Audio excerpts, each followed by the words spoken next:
The Athletic published a list of the best players in the NHL, how many Oilers cracked the top 150, and a whole lot more on today's edition of Locked On Oilers.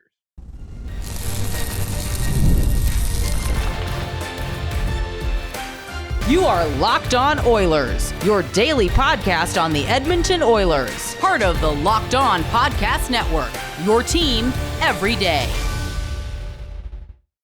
Hello, everyone, and welcome to this Thursday edition of Locked On Oilers. I am your host, Nick Zararis. I want to thank everyone who's making Locked On Oilers their first listen of the day. Locked On Oilers, a part of the Locked On Podcast Network, your team every day. Today's episode is brought to you by Gametime, where if you go and make a new account, use code LOCKEDONNHL, you'll get $20 off your first purchase. So today's episode, we're going to take a dive into the Athletics top players rankings list. They do it in tiers, and we are going to talk about it from a few different angles. Number one, we're going to attack it from an Oilers perspective, of course, because this is Locked On Oilers. We will start there, the first segment, the 7 Oilers who cracked the top 150 in the league. Then we're going to dive into teams in the Oilers weight class, how many players they had on the list, who's on the wait list. And then number 3, I'm going to talk a little bit about the criteria for putting together this type of list, because I've been working on this type of project myself for a while for this upcoming NHL season, and I keep deliberating more and more over what criteria I really care about and what matters to me when I'm ranking players, because ultimately this is all subjective. And let's start there. Whenever anyone puts together a list ranking things, when we're not doing it based on a metric or a statistic, there's always going to be some level of subjectivity in there, someone's opinion, what they value, what they prioritize. That's going to become part of what makes a list a list. You know, if you ask somebody who only really listens to rock music who their favorite artists are, you're going to hear them say, well, I like the Stones, I like Springsteen, I like Prince. If you talk to someone who only likes rap, you're going to hear them say, well, I like Lil Wayne, I like Jay-Z, I like Kendrick. And that is the starting point here. When you are talking about a list, you need to think about who's putting it together, what they value when they put it together. And that's going to tell you a lot. The Athletic, their team that put it together, is an old head person who isn't as analytically inclined. And then there are 2 analytically inclined individuals who help put together their list. So in comparison to some other lists you might see out there, the Athletics might trend a little bit differently than what you might expect as far as who the best players in the world are and how they got their rankings. So of the players on this tier list, the Oilers have the second most, and there are a lot of teams who have 7 players in that first tier, but 7 players on the list overall. They have quite a few players sprinkled out throughout the overall list. It's broken up into tiers. The tiers are MVP, franchise, all-star. There is one more, and then there is support.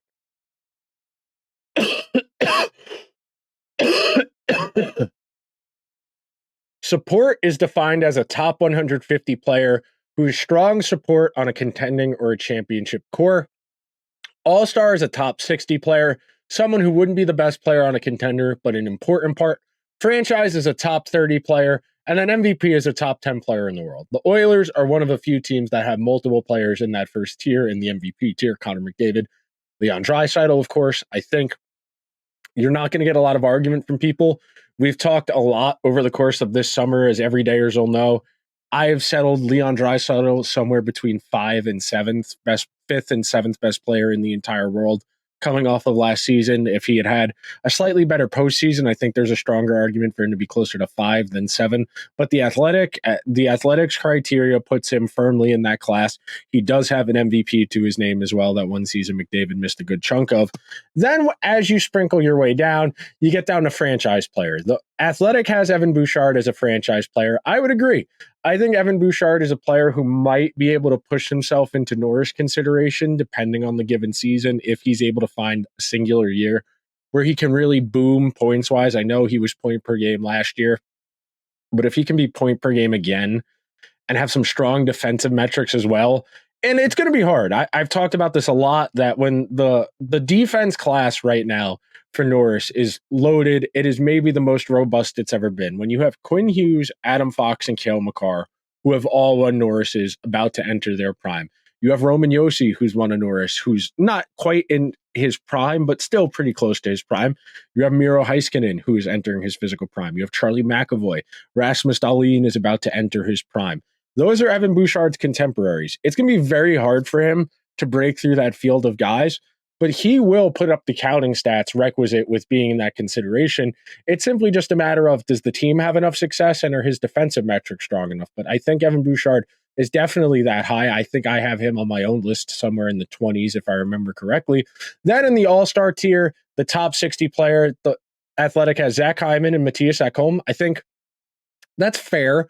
I think I had Hyman in the 40s, and I think I had Ekholm in the 40s in my personal top 100 list, which didn't go as far. But Hyman, I don't think is as good as he was last year. And again, everydayers will know, I think Hyman's probably going to score somewhere between 30 and 35 goals this upcoming season, as opposed to 50-something, just because of the way the law of averages work. If he shoots 300 shots and is 14%, that'll put him in the mid-30s. I think that's a reasonable baseline expectation for a player who's never really shown 50 goal scoring potential. And look, everybody has career years. That's part of the process of going through an NHL life cycle as a player, that you're going to have 1 or 2 years where you're a lot better or a lot worse than you actually are. And Hyman had a career year last year. There's nothing wrong with that. It doesn't mean he didn't deserve it, he didn't earn it or anything, but I do think it's reasonable to taper expectations. Then as far as Ekholm, as we all know, I think Ekholm is one of the best defensive defensemen in the entire world. I think you can start that conversation with him, with Mackenzie Weegar, with Gus Forsling, with Brandon Tanev. Chris Tanev, not Brandon. Those are probably the 3 or 4 best defensive defensemen in the entire world. In my opinion, they are elite shot suppressors where the other team doesn't just not generate offense, they also contribute enough defensively in terms of moving the puck, going from defense to offense quickly. And Ekholm is one of the more high-end defensive defensemen in the NHL, in that he's not a liability when he has the puck on his stick, and that's something that it's really hard to marry that skill set. You know, most great defensive defensemen are not great puck movers. They are not guys who are going to contribute in transition. They are not guys who are going to take a ton of shots on goal. But Ekholm does have that in the back of his pocket. Then in the 5th tier, the support tier, top 150 players, Ryan Nugent-Hopkins, who I think is low. I know Nuge had a great season 2 years ago, and then his counting stats took a real dip this past season. I know. I think Nuge is a little bit better than that. I think Nuge is probably a top 100, not top 150 player. And I would argue, and this is coming off of yesterday's show where we talked about Stuart Skinner, I would argue Stuart Skinner, by virtue of being an upper half of the league goalie, is probably a little bit higher than 130, 140. He's probably closer to 100, maybe somewhere in the 90s. But when you are a team that is pushing for a Stanley Cup, based on the way the Athletic has their list, it seems like the baseline minimum you need from their list, and again, this is the Athletics list, this is their subjective criteria amongst their people who put it together. Whether it's Sean Gentile, Shania Goldman, and Dom Luszczyszyn put this list together. That's what these guys value, who put the list together. I think if I were to put the list together, and I should do my list in all honesty, because it would be a fun episode, and I would like to hear people's feedback to get a gauge on how much puck I actually know. But we are going to take our first quick break.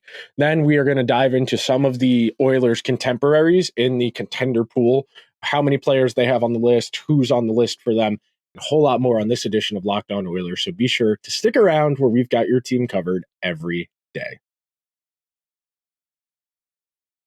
Last night, my friends and I, we were at Arthur Ashe, the tennis stadium in New York. We were at AEW Grand Slam to see some of the best wrestlers in the world ply their craft. And we got our tickets, the only place I get tickets to events, from our friends over at Gametime, with some of the best features in the ticket buying experience. My personal favorite, the seat view.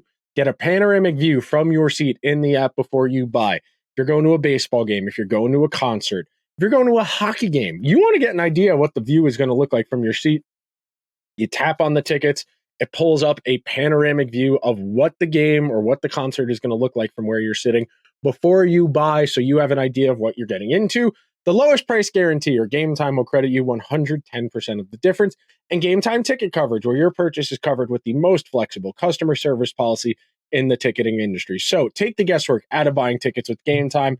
Download the Gametime app, create an account, and use code LOCKEDONNHL for $20 off your first purchase. Terms apply. Again, create an account and redeem code LOCKEDONNHL for $20 off. Download Gametime today. What time is it? Gametime. Today's show is also brought to you by FanDuel. Hey, NFL fans, you can start the season with a big return over at FanDuel, America's #1 sportsbook. When you get a hunch in the middle of a game, you can check out the latest stats, view live play-by-play, and so much more. On the same page where you place your bets, you can get started with $200 in bonus bets guaranteed when you place your first $5 bet tonight, Thursday Night Football. The Cowboys in a rainy MetLife Stadium at the Giants. Cowboys 5.5-point road favorites. If you're a sicko, you're in on the Nathaniel Hackett revenge game. The Broncos are coming to MetLife Stadium Sunday afternoon. The Broncos are 7.5-point underdogs to Aaron Rodgers and the Jets. My personal favorite game of the weekend, Jalen Hurts and the Philadelphia Eagles going down to Tampa Bay to take on the Buccaneers. The Buccaneers 1.5-point home underdogs. If you want to get in on the action and sprinkle a bit more fun into your football Sunday, check out FanDuel.com. Thank you to everyone who is hanging out on this edition of Locked On Oilers, where we are breaking down the Athletics' top players in the NHL list. The Oilers, as we recapped in the first segment, 7 players in the top 150 in the NHL. Stuart Skinner, Matthias Ekholm, Ryan Nugent-Hopkins, Connor McDavid, Leon Draisaitl, Evan Bouchard. You heard me say it in the first segment on the wrap. It seems like, based on the way this list has shook out, that you're going to need at least 6 of these guys. And I think that's reasonable. If we're talking about in the abstract, not even using the athletics criteria, we are just talking about it from a hockey perspective. How many great players do you need on your team? How many from above average to great players do you need on your team if you seriously want to be considered a Stanley Cup contender? It feels like you're going to need at least 6. And we don't even need to say specific positions, but you need a first-line center. You need 1 dominant winger. You don't need 2 dominant wingers, but you need at least 1. Most of these Stanley Cup contenders have at least one bona fide elite winger. You need at least 2 really good defensemen. A great team probably has 3 defensemen on this list, but most of these elite teams are going to have at least 2. If you are a serious contender, I think your goalie needs to be on this list. And look, I understand the goaltender position is in a weird place as far as value. It is really hard to ascertain exactly what you need to pay a goalie in today's NHL to get fair value, because it is so hard to quantify the value a goalie gives. But I think you need at least, to be a playoff team, you need 4. To be a good playoff team, you probably need 5 or 6. To be a cup contender, you probably need 7 or 8. There are quite a few teams who have 7 or 8 as I look over here at my notes. The Bruins have 6. The Avalanche have 5. The Stars have 7. The Oilers have 7. The Florida Panthers have 7. The Minnesota Wild have 6. The Predators and the Devils both have 7. The New York Rangers, the most on the entire list, with 8. Ottawa has 5, which I find funny. The Penguins have 5. Tampa Bay has 7. Toronto has 6. And then Vancouver and Vegas both have 6 as well. And I think this gets to the root of an argument I have a lot with myself when I'm trying to rank and value and understand where teams are at. And I think this is something a lot of people struggle with when they're talking about hockey in particular, because it's so variance, and we do become a little beholden to the moment. We talk a little bit too much about recency and what's happened as far as playoff results, which aren't always the best indicator of the best team. We know statistically that the favorite wins the least in the NHL playoffs of the 4 major North American sports as far as playoff series results. And that lends itself to some weird opinions sometimes. And it ultimately comes down to a binary. Actually, it's a bit more of a tripod situation. So most teams don't have this many star players. You know, they have 3, maybe 4. Most teams on this list have at least 3 or 4. When we start talking about what do you want on your team, you get into a debate of, would we rather have the star power? Would we rather have the depth? How can we marry these two concepts together? How can we get enough stars on our team at a cost-effective rate that's going to enable us to pay them what they deserve, but also be able to fill out the rest of their team? And this is something that's really going to come into focus over the next handful of NHL seasons as more money comes into the system, which we should have because revenues are projected to increase. The players have paid off escrow. So with the salary cap increasing, with more money in the system, player salaries are going to start to rise, and in some cases rather dramatically. We're going to talk about Jeremy Swayman and Igor Shesterkin incessantly until Shesterkin gets his long-term extension that'll kick in next summer going into the following season, and what Swayman gets just to report to camp. And those contracts are going to become a consideration in building out the rest of their team. We are going to see very quickly how resourceful NHL general managers are, because and this includes Stan Bowman when we talk about the Oilers, you have to pay for talent. At some point, you have to pay for talent. Even if you have a great player, if you draft McDavid, you draft Bedard first overall, you get them cheap for 3 years on their entry-level contract. You can do rookie bonuses, that type of thing, but you get those guys for $925 as their base salary. Very quickly, that number is going to balloon at a certain point in their career, and they are going to go from making $925,000 to $8 million. If we're talking about somebody like Lucas Raymond. In the case of Shesterkin, he signed one restricted free agent deal and he's going to double his money. And that creates a dilemma for general managers in, do I want to have depth or do I want star power? How do we get these two things on the same team? For the most part, it is rooted in acquiring these guys when they are cheap or they are depressed assets. Usually cheap means they still have team control. So whether you draft them or acquire them while they're still a restricted free agent, you need to find ways to get guys for under their market value to really be seriously competitive. And it's going to sound silly to say, and this will be the last point for this segment, the Oilers have gotten excess value on McDavid, even though he's one of the highest paid players in the entire league. They've gotten so much excess value from that gamble the Oilers took, Peter Chiarelli took on Leon Draisaitl at only $8.5 million per season. The Oilers have gotten excess value on Zach Hyman, on Matthias Ekholm, on Stuart Skinner. I would argue on Ryan Nugent-Hopkins, and absolutely on Evan Bouchard. That's one of the keys to putting together a great team and being able to have as many great players as you can. You got to find ways to get these guys in the fold early when they're cost controlled. And that way you have the opportunity to build out around them. And there just frankly aren't enough teams with the patience to acquire talent over a prolonged period of time. You think about it, man. The Oilers drafted Darnell Nurse like 11 years ago. The McDavid draft was 9 years ago. It takes time to put together a contender. And unfortunately for a lot of teams, they burn their financial flexibility when they're still in the building stages because they don't feel like they can wait. You look at the way the Red Wings have frivolously spent money the last few summers to just get to the playoffs, let alone be a serious contender, trading for DeBrincat, paying him, paying Ben Sherratt, paying Patrick Kane, paying Vladimir Tarasenko, paying Andrew Kopp, playing Ville Husso, assigning Cam Talbot. They have tried so hard and they've burned all of their flexibility, and they still don't really have any truly great players. Like Lucas Raymond and Mo Seider are both really good. Alex DeBrincat is probably their best player, and he's maybe a top 50 player in the league, and that's just not a good enough distribution of talent.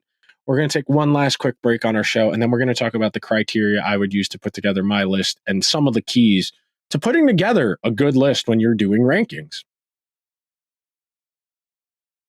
We are all driven by the search for better. But when it comes to hiring, the best way to search for a candidate isn't to search at all. Don't search, match with Indeed.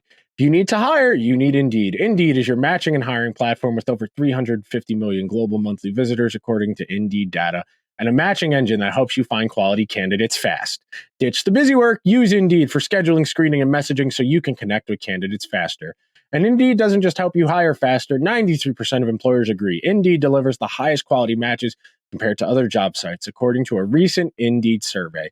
The thing I like about Indeed is that it's constantly improving because it leverages over 140 million qualifications and preferences every single day, which means the more you use Indeed, the better it gets. Join more than 3.5 million businesses worldwide that use Indeed to hire great talent. And listeners of this show will get a $75 sponsored job credit to get your jobs more visibility at Indeed.com/lockedon. Just go to Indeed.com/lockedon right now and support our show by saying you heard about Indeed on this podcast. Indeed.com/lockedon. Terms and conditions apply. Need to hire? You need Indeed. Thank you to everyone who is hanging out on this Thursday edition of Locked On Oilers, where we are talking all about the Athletics' top players in the NHL list. I was trying to make an argument for guys on the Oilers who didn't crack the list. The only guy I could really make an argument for is probably Victor Arvidsson. And I think if Arvidsson was coming off of a healthy season where he was on like a 65-point pace, I think there's a solid argument he could be in that 5 tier, that support, the not essential to a Stanley Cup contender, but a useful additional piece on top of the main support staff. So in putting together my top 100 list, which I still haven't published, I should get on that because the NHL season does start soon. The criteria I used, number one, I started with counting stats. That is the baseline. You had to have a certain amount of goals and assists just to get on the list. There are players who are very efficient, who don't put up a lot of counting stats, who this doesn't necessarily help. But that was the first wave of my evaluation. Just counting stats and getting an idea of who's in comparison with who. Did stuff like shooting percentage to get an idea of coming off of a year. Then we started to do 3-year averages to start to get a more accurate, wider sample. And that's the key here. Ultimately, subjectivity related matters, like power rankings, like best players, like best teams, best position groups. All of that is inherently subjective. What I value in a defenseman might not be what you value in a defenseman if we were talking about 2 guys. You know, if we were talking about Mackenzie Weegar of the Calgary Flames, I would look at his mobility and his puck movement as great assets on top of his defense if we're talking about Mackenzie Weegar. But there are a lot of people who would look at Weegar and say, well, he doesn't put up a lot of counting stats. He's probably good at defense, but we can't really pay that much for defense. And I agree. Defense does have a capped ceiling as how much it's worth because it's not a positive. It's only a negative. You can't win a game 0-0 as much as some teams in the NHL, like the Bruins, the Islanders, would like to. My list, I really wanted to get down to, and this is ultimately the tiebreaker criteria I used. I asked myself a very simple question. If I was playing a game for my life against the Martians, they had the death beam pointed at Earth, would I have this guy or would I have that guy? And it's a useful binary for rooting out ties because we can be honest, there are a lot of truly great players in the NHL. There are a lot of really good players in the NHL. There are a lot of good. There are a lot of average. There are a lot of below average. And there are a lot who stink. When we are talking about 18 skaters on a game night for 32 teams, we are talking about quite a few players. In that, there is a distribution of talent amongst the league. I think the floor of an average NHL player significantly higher than what it was 10 years ago. You know, 10 years ago, teams were still using 2 defensemen on their first power play unit. 10 years ago, there were a lot of fourth lines that had multiple guys who just couldn't do anything. They were just out there getting cardio. And now we get real heated discussion. Would you rather have Zach Hyman or Sam Reinhart? Why? Would you rather have Matthias Ekholm or Mackenzie Weegar? Why? Would you rather have Wyatt Johnston or would you rather have Sidney Crosby? Why? That's the nature of these types of conversations. It is always going to be beneficial. And this is if you take nothing else away from today's episode, consider there are people who know other things more than you. It is one of my keys to doing any type of responsible content. I know there are limitations to my knowledge, that I am not as well versed in some teams. I am not as well versed in certain positions, regardless of the sport. And I lean on resources, databases, firsthand primary source journalism to understand what people think. And if you can use a bunch of different criteria, you can use other people's lists in your own and then yours and compare it to what's published. you can start to say, well, what's the common theme here?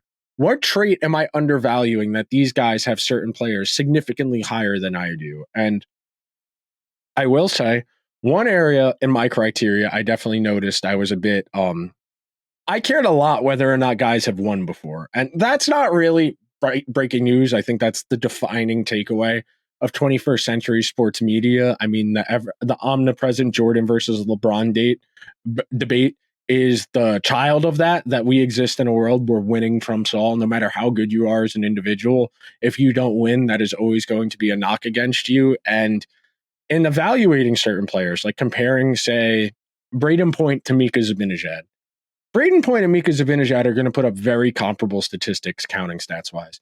Mika Zibanejad is probably a smidge better defensively. Braden Point wins. Braden Point in big games, he has a track record of making things happen. Over a point per game on 2 consecutive postseason runs that culminated in Stanley Cups. You cannot manufacture that.